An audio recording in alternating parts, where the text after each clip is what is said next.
সেইকাৰণে প্ৰতিদিনে হেশটেগ justice for Zubeen Garg সকলোৱে লিখিব এবাৰ আৰু সকলোৱে ন্যায় প্ৰাৰ্থনা কৰিব। সদায় যি হৈছিল আমি জানিব লাগে, সেইটোৱে কথা।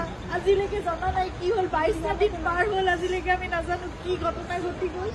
কিন্তু আপোনালোকে সকলোৱে লিখিব, আপোনালোকৰ ছ'চিয়েল মিডিয়া আছে, এখন যুদ্ধৰ আমাৰ সকলোৰে এখন হাতত প্লেটফৰ্ম আছে। সকলোৱে প্ৰাৰ্থনা কৰাৰ লগতে আপোনালোকে জাষ্টিছ বিচাৰিব লাগিব। ন্যায়ৰ কাৰণে আমি খুব ধৈৰ্যৰে আমি অপেক্ষা কৰি আছোঁ, কিন্তু সেই ন্যায় আমি পাব লাগিব। সেইকাৰণে সেই যুঁজখনত আমি সদায় ব্ৰতী হৈ থাকিব লাগিব। আপোনালোকক প্ৰাৰ্থনা জনাইছোঁ, হেশটেগ জাষ্টিছ ফৰ জুবিন গাৰ্গ সদায় লিখিব, আপোনালোকে সদায় লিখিব, সদায় দাবী কৰিব, সদায় অনুৰোধ কৰিব, সদায় প্ৰাৰ্থনা কৰিব। কিন্তু আমি কোনো অশান্তি বিচৰা নাই, শান্তিপূৰ্ণভাৱে যাতে ন্যায় ব্যৱস্থা আমাক সেইখিনি ন্যায় দিয়ে, সেয়ে প্ৰাৰ্থনা কৰিছোঁ।